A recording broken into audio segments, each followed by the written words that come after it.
insight and some motivation to go forward in some new projects.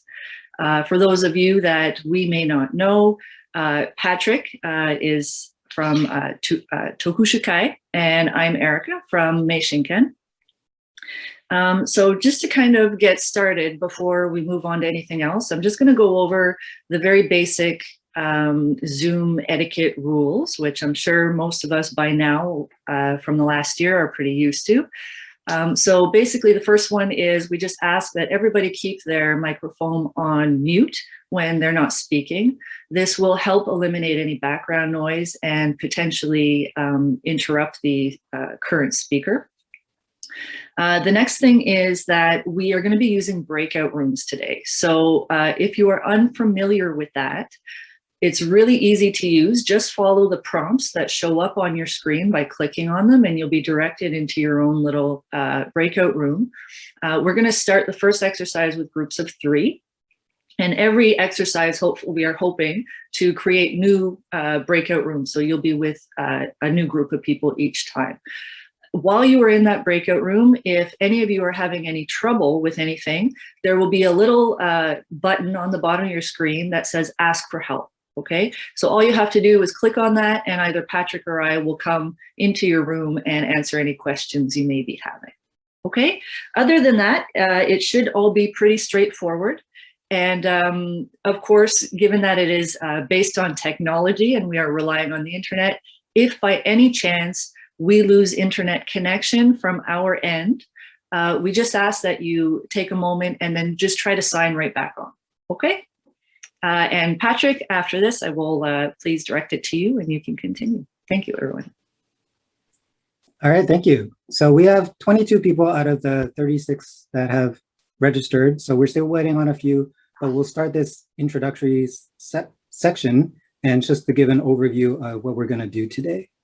So we've broken down it into 3 major activities. So we're doing an overview right now, introduction to why we're doing this, and provide some examples to give you some idea of how you would be going through this workshop. And then we'll just break out into rooms, and then there's lots of time for Q&A.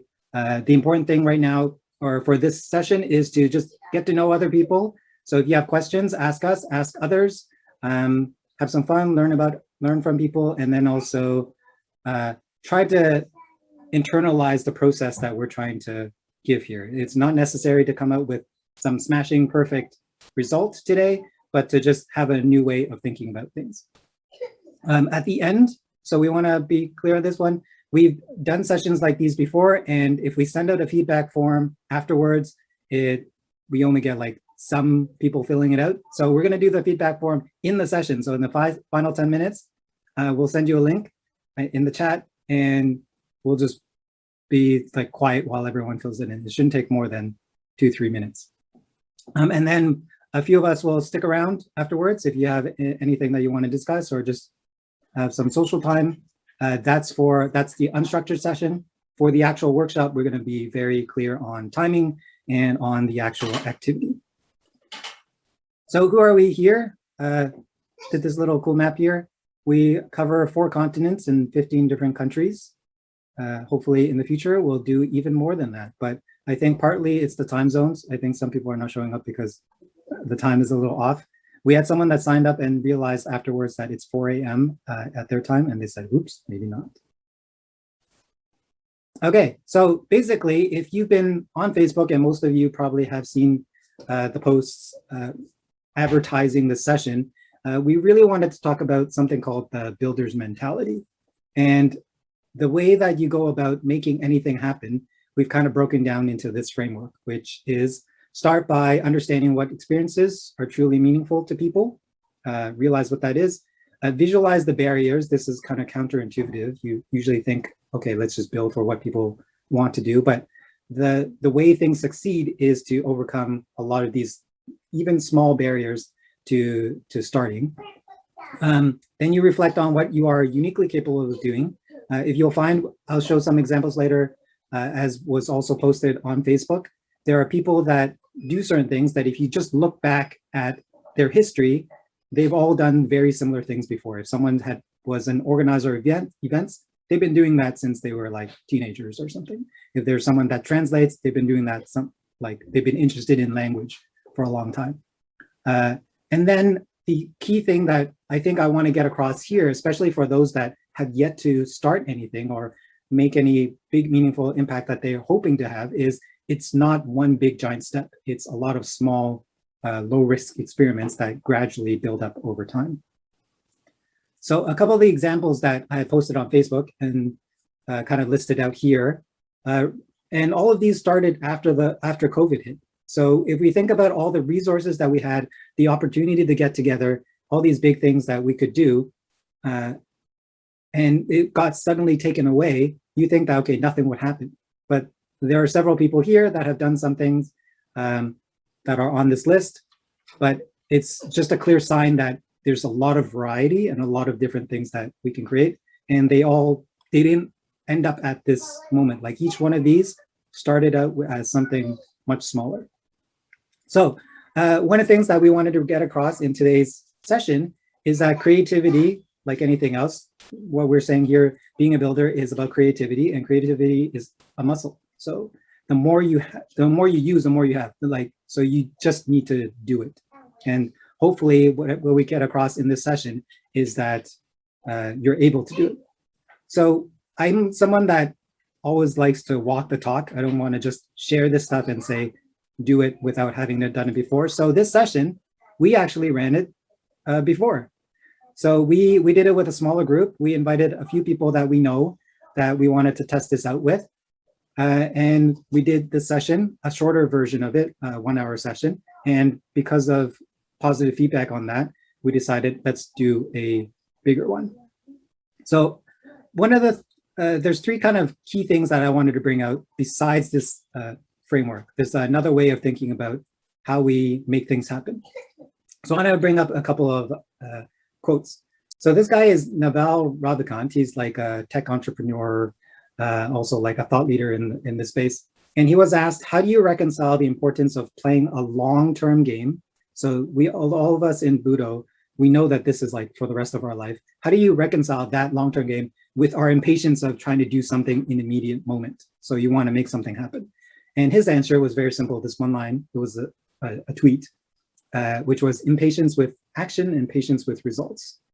And how I read that is that what you have in your vision of what you want to achieve and what is possible can change all the time. It does, I mean, it's one thing in the future that is not really necessary to achieve all the way right away.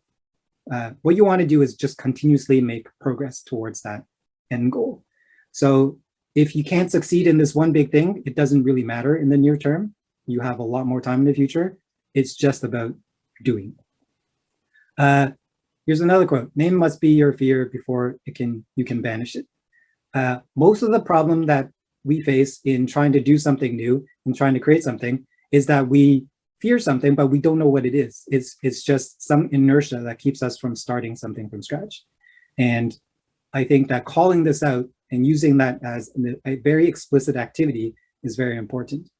And then finally, I think about this a lot recently when I was creating this workshop, when I was looking at what others have done and using that as examples, like those Facebook posts, is that no one knows that we're going to do this. Like when we're creating these things, it doesn't show up until we look backwards. And this is where I really want to emphasize here is today we have a group of people that have varying experiences, some that have done a lot more things, some that are just starting out. And for the people that are just starting out, I want you to see this and say, it's not necessary to create this whole big thing, create a legacy in one moment.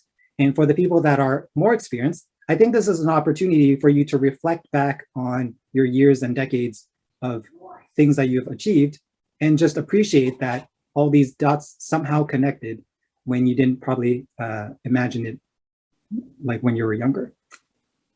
So to give an example of this, not necessarily dots over years, but explaining one specific example of an initiative that happened after COVID hit, I would like to now pass it over to Andy Watson Sensei to talk about the Nihongo corner, if you may.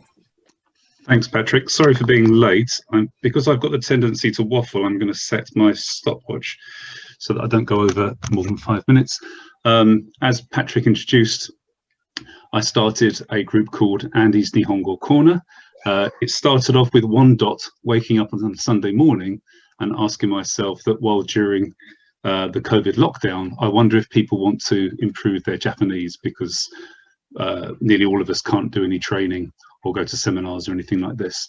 The motivation for doing this was that in the European Budo community, we've got a very small group of people who are capable of translating at Budo seminars. I mean, literally no more than 5-ish people. So I'm painfully aware that as we drop out, that there isn't anybody who's naturally coming forwards to fill those spaces. So I'm very keen that we start a kind of succession planning for translators, because they're such a key, important part to our seminars when we have Japanese teachers. It started off just by posting on Facebook saying who would like to learn some Japanese language through conversation. Lots of people responded. We started a set of Zoom sessions. I think only 4 at the beginning. I did a little survey to find out when people would be available, and I basically needed 4 sessions a week of about initially 1 hour, and they've now shifted up to 2 hours per session. And the kind of original format for the group is actually written on the Facebook page in the introduction section, which says, I'm not a teacher, I'm not a professional translator, my Japanese isn't perfect, but we can learn together. And this was the idea of the whole group, was that I would also try to improve my Japanese through doing this kind of coaching, and we could all have a bit of fun together. I can see there's about 4 or 5 people here who are from the group, so if they turn their cameras off, you know that I'm being a little bit too generous with my own self-praise. It's been, in terms of generating numbers, there's about 150 people in the group, I think. Not everybody comes to all the sessions. I think I've got a staple of about 20 to 25 constant members who come to all the sessions. Every single session is recorded onto YouTube, so people can pick these up afterwards and go through them. The idea of the format of the class is not for me to be teaching for long periods of time, but to look at a concept and then to start building language skills around it. So, for example, at the very beginning, everybody knows a little bit of Japanese, even if it's the words Tokyo or sushi. And we can already start with that and start to build some kind of short sentences with this. And rather than sort of learning whole big new chunks of information, we always just add a little bit at a time. And the idea is to devote most of the session to practice, and less of the session to me explaining or showing or trying to demonstrate something. That doesn't always work, because I am quite a talker. But I think overall, we're coming up to week 50 now. There must be something like, well, probably over 1,000 hours of recorded lessons that people can just pick up and listen to. I think out of the group, there has been maybe, I think I've created about 6 potential new translators, which would double the number of translators we've got in Europe, which more than fulfills what I wanted. It could be that there's more people, because not everybody comes to the sessions. Many people just watch the YouTube videos and are learning this way because they can't make the sessions. And possibly just some people are just watching these and are picking things up from the YouTube videos. That's really all I want to sort of say about it, to be honest. It's grown massively. It only started off waking up one morning and thinking, wouldn't that be nice? There was no grand plan. There was no kind of set of slides or working materials. It's gradually evolved as we've gone through. Every week I pick a new subject. Sometimes it's a revision of previous stuff. And I'm really happy with the progress the group's made. Some people came with nothing, and now they're able to form meaningful and grammatically correct and well thought out sentences. So it won't be long before they're able to have a much freer conversation in Japanese. Thank you for listening. So just a couple of questions quickly. The slide deck you have now that kind of encapsulates the whole curriculum has about 90 something slides now. How many did you start with in your first session? 2. The structure, I think the first page was, these are the rules. And the second page was, this is the structure of a Japanese sentence.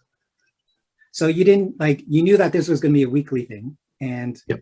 but you only had the first week kind of prepared to do, knowing that, okay, by the time the next week rolls around, you will have created that second set of slides. Yeah, exactly this. Yeah, exactly this. I shouldn't take any credit for that kind of way of planning, the way of structuring on the lesson. This was based on the Michel Thomas language method. Mm-hmm.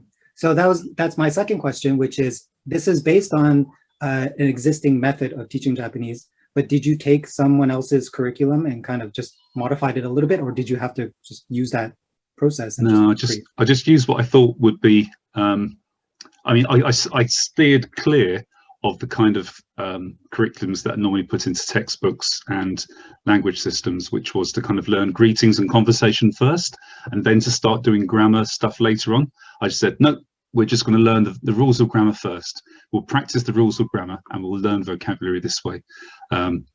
So it was just a case of thinking, what's the most elementary stuff that people are most likely to know? Let's build on that, and just build on that and build on that. Cool. Thank you so much. Thank you. Okay. So there's a few takeaways that I wanted to get from that. Oops, sorry. From this session, we talk about this framework that we're looking at. So meaningful experiences we talk about is going to these seminars where there are Japanese instructors and understanding what they're trying to teach. So the more translators I have also means that the more groups you can split up into, which means that you can have dedicated understanding. The barriers to this is that, as Andy mentioned, there was no curriculum that existed like this before, and he wasn't really sure whether or not there's going to be people to join. So, okay, what is he uniquely capable of doing? Well, he can adapt it to something. He understands Japanese already. And the low-risk experiment was that first week, let's do 2 slides, send it off. If no one wanted to come back, then, oh, I didn't invest too much into this curriculum. But people kept coming back. So then as you're building, and if you remember connecting the dots backwards, now you're at 90 slides when initially it was just a couple at a time. So just before we head into the first activity, I wanted to just reinforce the fact that what we're trying to do here in terms of providing a framework, doing some activities, and learning a new process and thinking about how you create things and be more creative is not just for this type of group. It's not just for artists. We have several artists here in this list that probably follow a very similar process. It's for anyone, and including doctors, lawyers, business leaders, which is pretty much what my job is running workshops like these, helping business leaders understand creativity in creating their strategies and operations in their companies. So what you're receiving here is just kind of a little snapshot of stuff that, in this case, I already do, but I get paid for doing it, in this case, not. But I'm getting paid by seeing everyone here being able to create something. So what I hopefully be able to see is, because of this, either you've learned something, or even better, if you're using it to create something of your own. So I'm just going to pass it back to Erica now to introduce the first activity and get us started. Thank you, Patrick. Okay, so for this first exercise, you're going to be sent into breakout rooms in groups of 3. I do recommend, if you have something to write with or to take notes with, you will need that. So please make sure you have either a paper and pen or access to a keyboard that you can type pretty efficiently with. So for this exercise, this is going to be the format.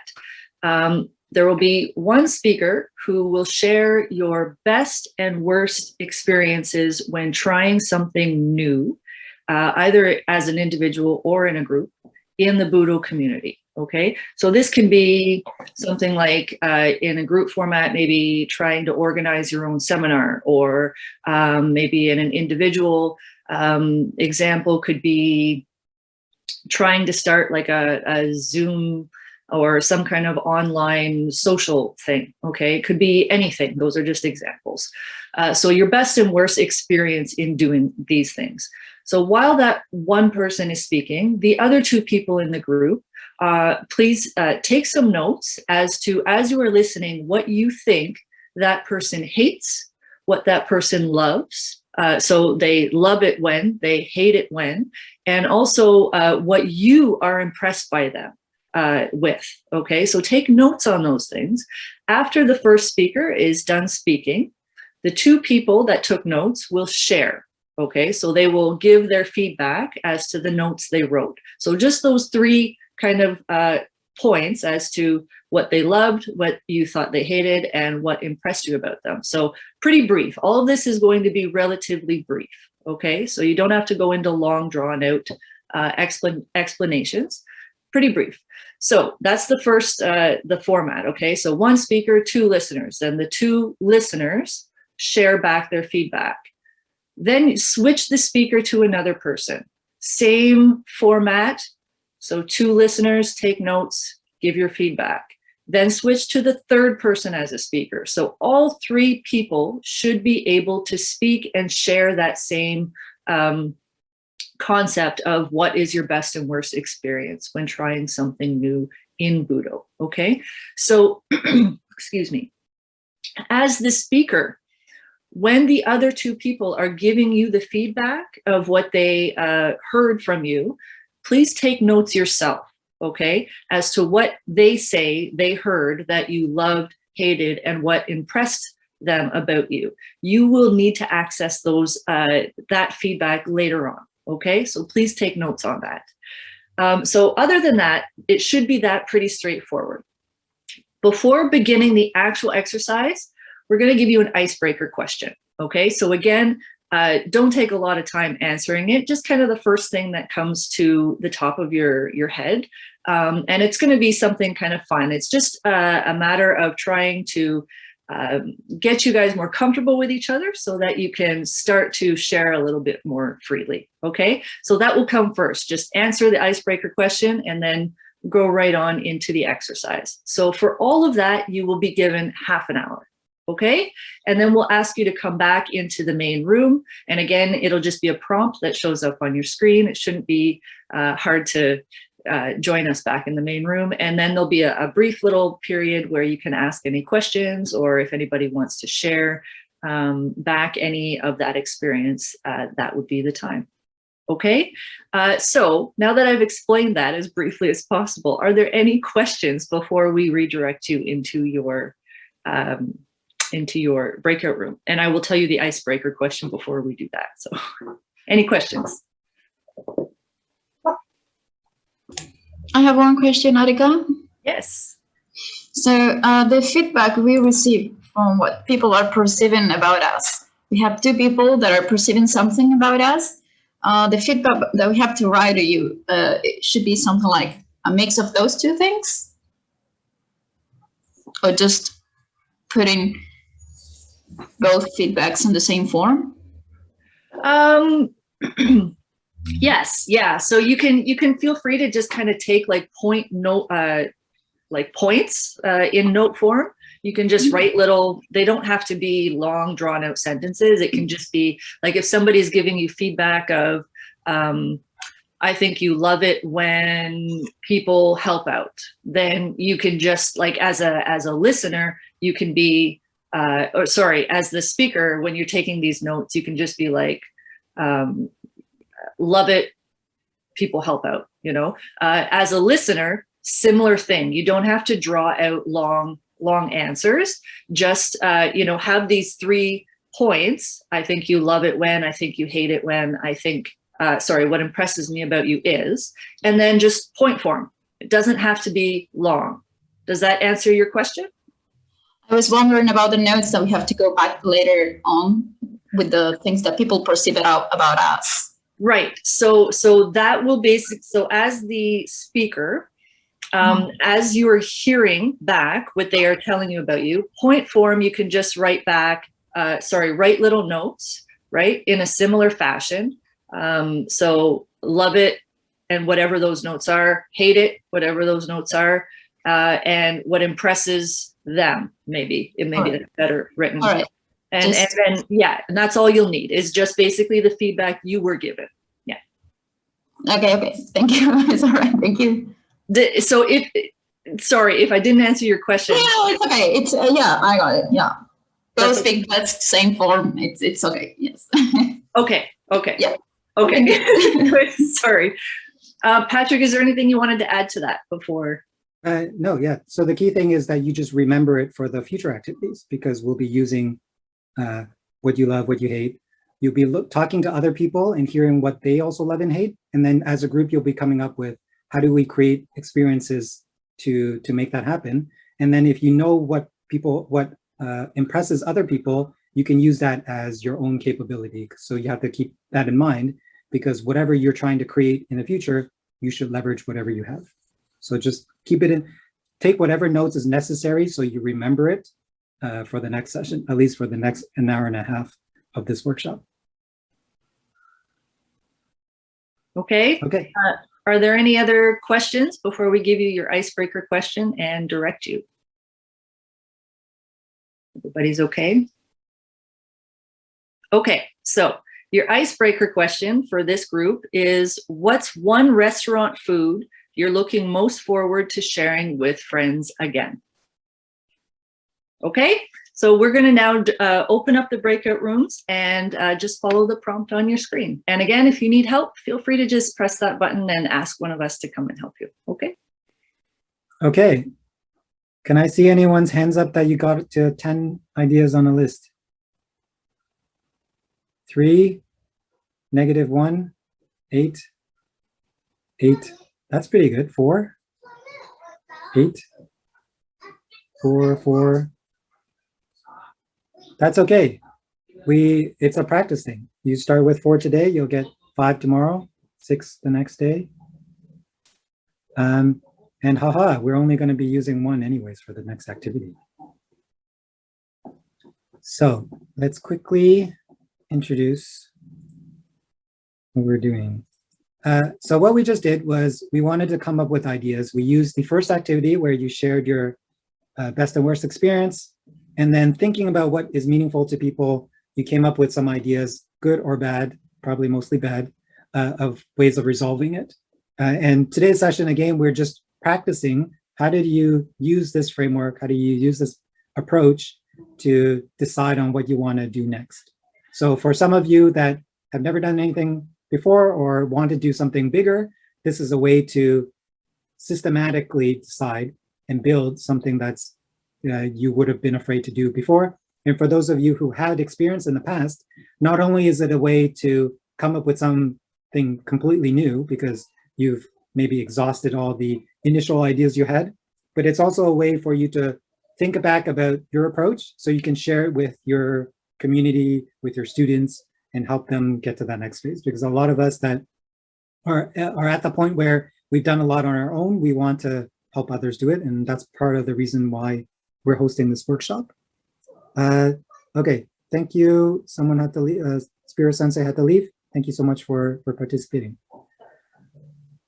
Okay, so the third activity, this is easy or difficult depending on how you think about it. We're going to take one idea from your previous session. You're going to share a lot of ideas, and then you're going to decide. So take 5 minutes, share what you've learned, what you've come up with in the previous one. You'll be grouped with mostly new people, some you might have known already. You're going to share them, decide on one of those, and then list out all the things that could possibly go wrong, and then come up with ideas of how it could not go wrong. Like you can test to see and make sure that something bad doesn't happen.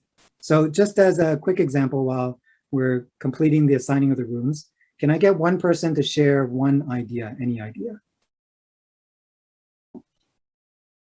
Okay, Andy Sensei. Hi.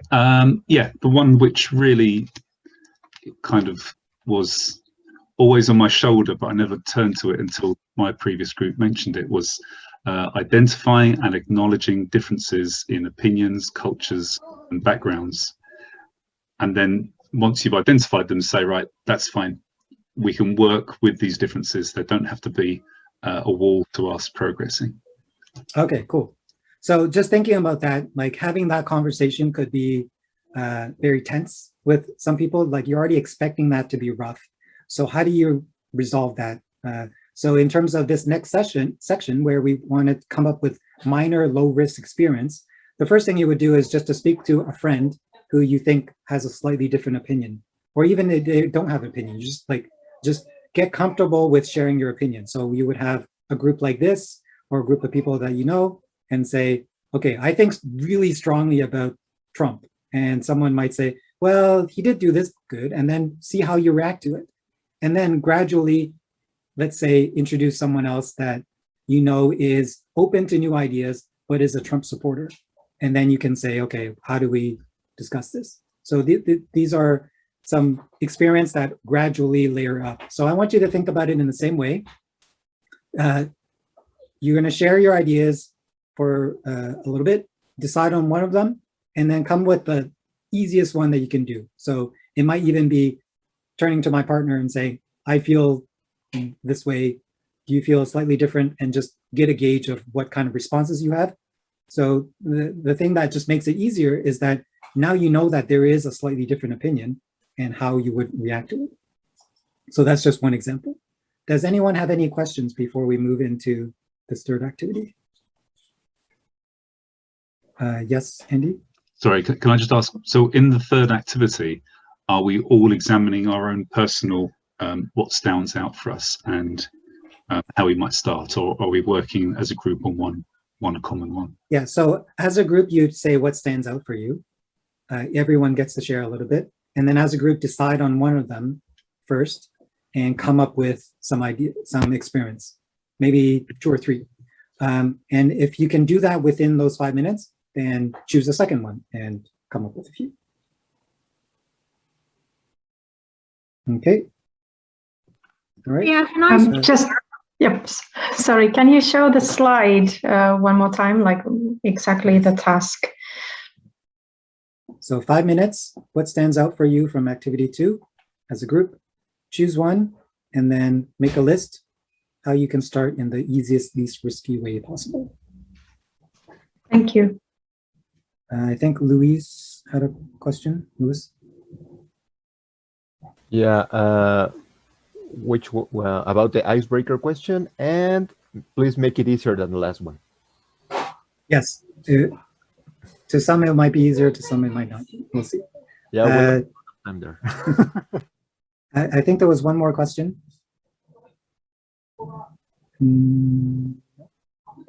Okay, Erica, why don't you introduce the third icebreaker question, and then we'll send you off to your rooms. Sure thing. So the third icebreaker question is, based on what you were told in activity 1 about the thing that you do that impresses people most, what would be your superhero name? And now you will be redirected. Crap, I didn't record that last bit. Oh well. Well, thank you, Patrick. I thought for me, I had no idea what this workshop was going to be about going into it, even though I tried to quickly, sketchily read the information emails, but I found it really inspiring and interesting to talk to people around the world who had similar kind of difficulties that I have had in Budo. So thank you to the 2 of you for organizing this. Thank you, and thank you for sharing your experience. Thank you. Can't agree more. Thank you for the opportunity to participate, because I definitely learned a lot. And most of all, that there are crazy people like me who want to organize and try new things. And I would be really grateful to somehow get your contact details